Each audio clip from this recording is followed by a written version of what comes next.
నమస్తే మిత్రులారా, ఎవరైతే టెట్ ఎగ్జామ్ రాయడానికి వెళ్తున్నటువంటి ఆస్పిరెంట్స్ ఉన్నారో మెయిన్గా ఈ సమయంలో మనం ఆలోచన ధోరణి అనేటువంటిది ఏ రకంగా ఉండాలి, కొన్ని ట్రిక్స్ అండ్ టిప్స్ అనేటువంటిది తప్పకుండా ఈ వీడియోలో తెలుసుకోవడానికి ప్రయత్నం అయితే చేద్దాం.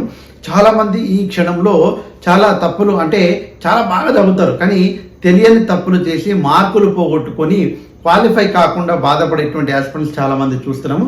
కాబట్టి మన ఆలోచన ధోరణి ఎలా ఉండాలి, ఎగ్జామ్ హాల్లో మనం ఏ రకంగా ఆలోచించాలి, క్వశ్చన్ పేపర్ను అంటే మన సిబిటి ఎగ్జామ్లో ఏ రకంగా అటెంప్ట్ చేయాలి, ఎగ్జామ్ హాల్లో ఏ రకంగా మన ఆలోచన ధోరణి ఉండాలనేటువంటిది, ఏమి ఉండొద్దు ఏమి ఉండాలి, ఏ రకంగా ఉండాలనేటువంటిది క్లియర్ కట్గా ఈ వీడియోలో తెలుసుకోవడానికి ప్రయత్నం అయితే చేద్దాం. వీలైతే తప్పకుండా మీ నుంచి నేను ఆశించేది ఒక లైక్ మిత్రమా, తప్పకుండా లైక్ చేయండి, అదే రకంగా సబ్స్క్రైబ్ చేసుకోండి. చాలామంది టెట్ ఎగ్జామ్ రాయడానికి వెళ్తూ ఉన్నటువంటి ఆస్పిరెంట్స్ ఉన్నారు కదా, మెయిన్గా ఈ సమయంలో మనం చేయాల్సింది చేయకూడదు. అసలు ఈ వాస్తవానికి ఇప్పుడు 18th నుంచి ఎగ్జామ్స్ స్టార్ట్ అవుతాయి మనకు.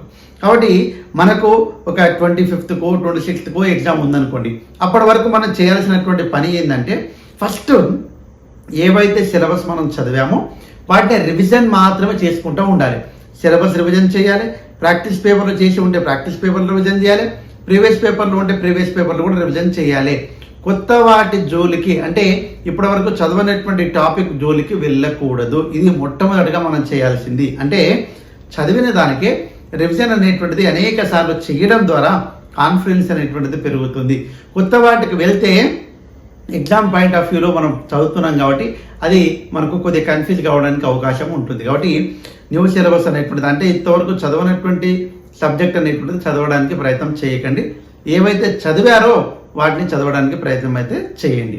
అదే రకంగా చాలామంది ఈ సమయంలో ఏం చేస్తారంటే, సార్ వాళ్ళు 6 నెలలు ప్రిపేర్ అయ్యారు, నేను 2 నెలలే ప్రిపేర్ అయ్యాను, సార్ వాళ్ళు సంవత్సరంకి వెళ్ళి ప్రిపేర్ అయ్యారు, నేను 2 నెలలే ఇట్లా కంపారిజన్ చేసుకుంటారు. అసలు కంపారిజన్ అనేటువంటిది చేయరాదు.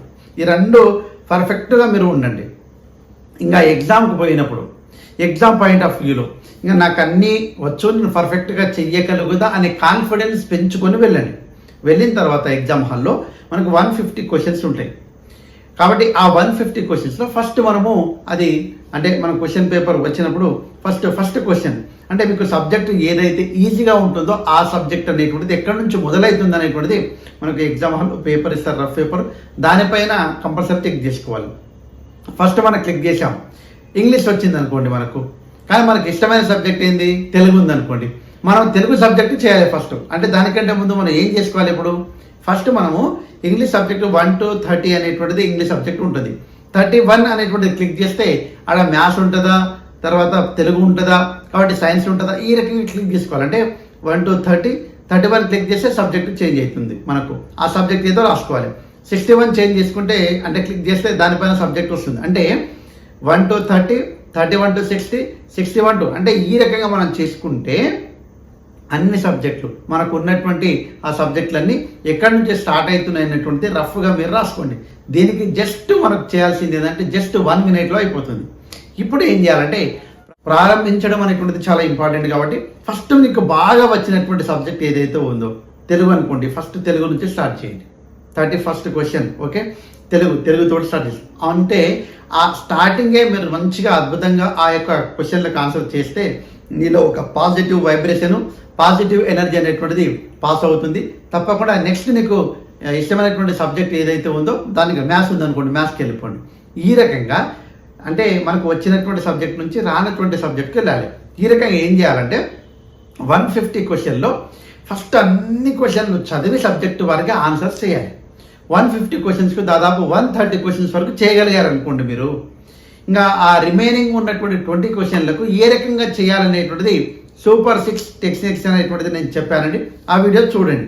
ఎందుకంటే మనకి ఏమి తెలియనప్పుడు, సమాధానాలు తెలియనప్పుడు ఏ రకంగా కొద్దిగా ఆలోచించి సమాధానం చేయాలనేటువంటిది క్లియర్ కట్గా నేను చెప్పానండి. కాబట్టి దానికి మీరు ఒకసారి చూడడానికి ప్రయత్నం అయితే చేయండి. మెయిన్గా మనం టెన్షన్ పడవద్దు. నేను క్వాలిఫై అవుతానో లేదో, ఇంతకుముందు నేను 6 నెలలు చదివాను క్వాలిఫై కాలేదు. ఇంకో విషయం చెప్తానండి. ఓకే, నాకు తెలిసిన చాలామంది వాళ్ళు బాగా టెట్కు ప్రిపేర్ అవుతున్నప్పుడు వాళ్ళకు మార్కులు స్కోర్ కాలేదు, కానీ వాళ్ళు టోకీగా పోయి రాసినప్పుడు మార్కులు స్కోర్ అయ్యారు. 100+ వచ్చినాయి, 110, 120 వచ్చినాయి. అంటే ప్రిపేర్ అయినప్పుడు 90 వచ్చినాయి సార్ నాకు, కానీ ప్రిపేర్ కాబట్టి 120 వచ్చింది. అంటే వాళ్ళ లోపల సబ్జెక్టు ఉందండి. మనకు అక్కడ ఉన్నటువంటి ఎగ్జామ్ హాల్లో ఉన్నప్పుడు ఆలోచించే విధానాన్ని బట్టే మార్కులు అనేటువంటిది వస్తాయి. కాబట్టి ఆ టైం అనేటువంటిది చాలా important, crucial time and very precious, అంటే చాలా ముఖ్యమైనటువంటిది. ఆ సమయాన్ని వేస్ట్ చేయొద్దు. కాబట్టి చాలామంది వచ్చిన సబ్జెక్ట్ను చదువుకుంటా టైం వేస్ట్ చేసుకుంటా అక్కడ టైం కూడా పడుతుంటుంది. ఎన్ని సెకండ్లు ఉన్నాయి, ఓకే, ఒక క్వశ్చన్కు మనకు ఎంత టైం తీసుకుంటున్నాం, అదే రకంగా అక్కడ ఉన్నటువంటి సమయం ఎంత, హాఫ్ అన్ అవర్ ఉందా, ఇంకా 1 అవర్ ఉందా, ఎన్ని క్వశ్చన్లకు ఇంకా మన ఆన్సర్ చేయగలగాలి అనేటువంటిది డిస్ప్లే అవుతూ ఉంటుంది. కాబట్టి ఆ రకంగా ప్లాన్ చేసుకొని టైం మేనేజ్మెంట్ అనేటువంటిది చాలా ఇంపార్టెంట్ అండి. కాబట్టి ఈ టైం సరిపోకనే మార్కులు కోల్పోతున్న వాళ్ళు చాలామంది ఉన్నారు.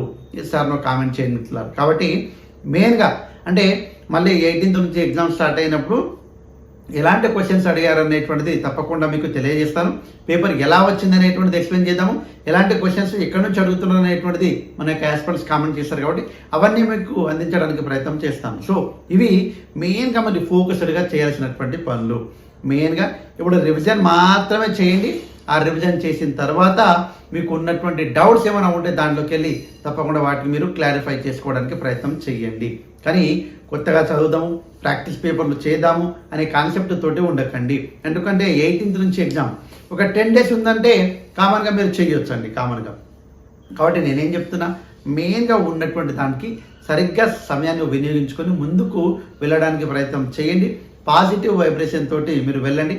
100% మీరు ఈసారి క్వాలిఫై కాదు, మంచి మార్కులు టెట్లో తెచ్చుకొని డిఎస్సిలో ఉద్యోగం సాధించగలుగుతారు.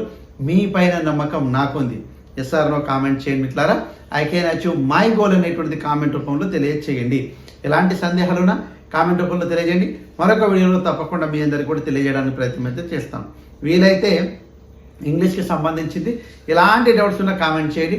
ఎలాంటి వీడియో కావాలన్నా తప్పకుండా 30కి 30 మార్కులకు సంబంధించినటువంటి మెటీరియల్ అండ్ దానికి సంబంధించిన ఫ్రీ వీడియోస్ మన ఛానల్లో ఉన్నాయి. వాటన్నింటిని వినియోగించుకోవడానికి ప్రయత్నం చేయండి.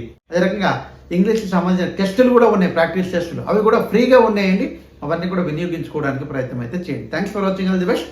జై హింద్.